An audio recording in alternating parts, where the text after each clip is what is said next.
गरीब की नवरात्रि। सोनापुर गांव में हरीश और मनीष नाम के दो भाई रहते थे। हरीश बहुत अमीर था जबकि मनीष बहुत गरीब था। हरीश ने अपने भाई पर तरस खाकर उसे अपने खेतों में काम करने के लिए रख लिया था। हरीश के 3 लड़के थे। उन्हें देखकर वह बहुत खुश होता था। अरे भगवान, जल्दी से चाय बना लाओ। आती हूँ बाबा, थक भी तो जाती हूँ पूरे दिन काम करके, कोई मदद करने वाला भी नहीं है। अरे चिंता क्यों करती हो, 3 बहुएं आएंगी तो आराम भी मिलेगा और दहेज से भी घर भर जाएगा। हाँ वो तो है ही। मनीष के 3 लड़कियां हैं, वह तो कंगाल हो जाएगा दहेज दे देकर। वो बेवकूफ है। हमने उससे कहा था कि अल्ट्रासाउंड करवा ले और लड़की हो तो खत्म करवा दे। उस बेवकूफ ने मेरी बात ही नहीं मानी और उसी का नतीजा भुगत रहा है। यह नहीं कि हम लोगों से सीख ले लेता। हमने तो कई बार अल्ट्रासाउंड करवाया और लड़की का पता चलने पर खत्म करवा दिया, और देखो आज हमारे लड़के ही हैं। अरे वो तो पागल है, कहता है कि ये पाप है, बेटी देवी का रूप होती है। तो घर में 3 देवियां हैं, फिर भी गरीबी क्यों है? अब ये बात वो पागल समझे तब तो। वैसे भी अगर वो समझदार होता तो हमारे यहाँ काम थोड़े ही करता। और क्या, गधे की तरह हाड़ तोड़ काम करता है। बदले में हम देते भी क्या हैं? कुछ रुपए, पुराने कपड़े और बचा खुचा खाना। नवरात्रि आ गई थी। मनीष के यहाँ नवरात्रि की स्थापना हुई और उसकी पत्नी सरिता ने हमेशा की तरह पूरा व्रत रखा। उसकी पत्नी सरिता ने उससे कहा, पूजा के लिए सामान ले आइए और फलाहार के लिए भी कुछ लाना पड़ेगा क्योंकि घर में तो कुछ है ही नहीं। मेरे पास पैसे कहाँ हैं? मैं जाकर भैया से कहता हूँ कि वो कुछ रुपए दे दें। मनीष हरीश के पास पहुँचता है। भैया कुछ रुपए दे दो, मुझे सामान लाना है, घर में कुछ भी नहीं है। अरे यहाँ भी क्या रखा है, आज से गेहूं कटने शुरू हो रहे हैं।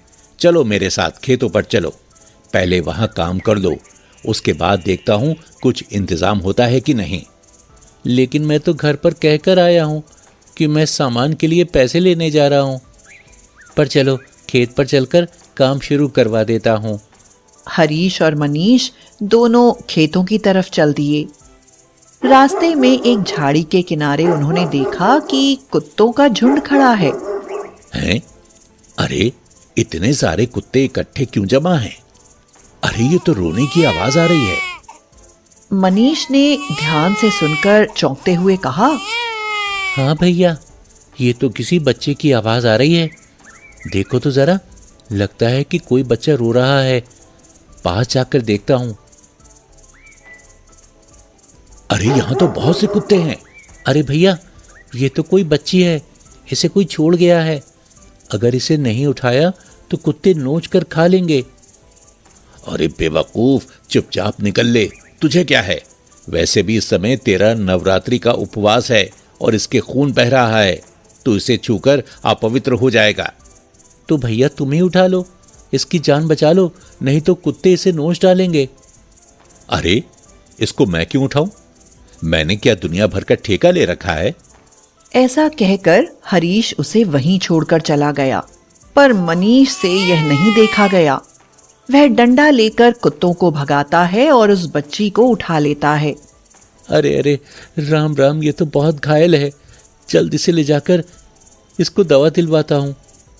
वह रास्ते में डॉक्टर के यहाँ से दवा दिलवाकर उसे अपने घर ले आता है। घर पर वह सरिता को सारी बात बताता है। कोई बात नहीं, जहाँ हमारी 3 लड़कियां रह रही हैं वहाँ यह भी रहेगी। हम तो पहले से ही गरीब हैं, इससे ज्यादा गरीबी क्या आएगी। लेकिन आज ना तो पूजा की सामग्री आ पाई है और ना ही फलाहार। आज का काम चलेगा कैसे? भैया ने कहा था कि पहले खेतों में काम कराओ, उसके बाद पैसे मिलेंगे। तब तक मुझे रास्ते में ये बच्ची मिल गई। फिर हम पूजा कब करेंगे? चलो देवी मैया से हम क्षमा मांग लेते हैं, जो हमारे पास है उसी से पूजा कर लेते हैं। दोनों श्रद्धा से पूजा करते हैं। फलाहार के लिए कुछ नहीं है तो दोनों लोग बिना खाए ही रहते हैं। दोनों बच्ची की देखभाल में लग जाते हैं। तभी दरवाजे पर उन्हें कोई बुलाता है। मनीष दरवाजा खोलकर देखता है तो फल वाला आया हुआ है और वह कहता है, आपके घर से ऑर्डर आया था तो मैं फल लेकर आया हूँ। ये लीजिए, पैसे हमको मिल चुके हैं। वह ढेर सारे फल उसे देता है। पैसे मिल चुके हैं, पर हमने तो नहीं दिए। अरे वाह, देखो पेटीएम से ये पेमेंट आया है। मनीष चकित रह जाता है। थोड़ी देर बाद दूध वाला आता है और दूध की 2 थैली उन्हें देकर चला जाता है। इसी प्रकार पूजा की सामग्री लेकर दुकानदार आता है। मनीष और सरिता दोनों अचंभे में हैं कि यह हो क्या रहा है। मैं कुछ नहीं जानता, मुझे तो ये देवी मैया की कृपा लग रही है। रात में दोनों उस सामान से विधि विधान से पूजा करते हैं। पूजा में सुंदर सुंदर फूल, धूप बत्ती, हवन सामग्री, नारियल, लाल चुनरी सहित समस्त पूजन सामग्री है। उधर हरीश के यहाँ कोई पूजा नहीं होती। उसके यहाँ रात में सभी लोग सो रहे होते हैं, तभी बिजली के शॉर्ट सर्किट से आग लग जाती है और सारा घर धू धू करके जलने लगता है। बड़ी मुश्किल से हरीश और उसके घर वाले घर से निकलकर अपनी जान बचाते हैं। अब वे लोग कंगाल होकर सड़क पर आ गए हैं। हरीश माथे पर हाथ मारते हुए कहता है, हे भगवान, ये क्या हो गया? मेरे कौन से खराब कर्म थे जिसकी मुझे ये सजा मिली है? इस समय हम कहाँ जाएंगे? चलो मनीष के घर में शरण लेते हैं। मनीष सबका स्वागत करता है, उनको अपने घर में टिकाता है और खाने के लिए भोजन बनवाता है। हरीश उसकी खुशहाली देखकर चकित है कि अचानक से मनीष इतना खुशहाल कैसे हो गया।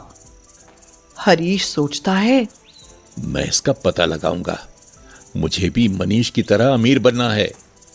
वह सोने का नाटक करता है और देखता है कि आधी रात को छोटी बच्ची का रूप बढ़ने लगता है और बढ़ते बढ़ते वह विशाल काय देवी बन जाती है जिसके 8 हाथ हैं।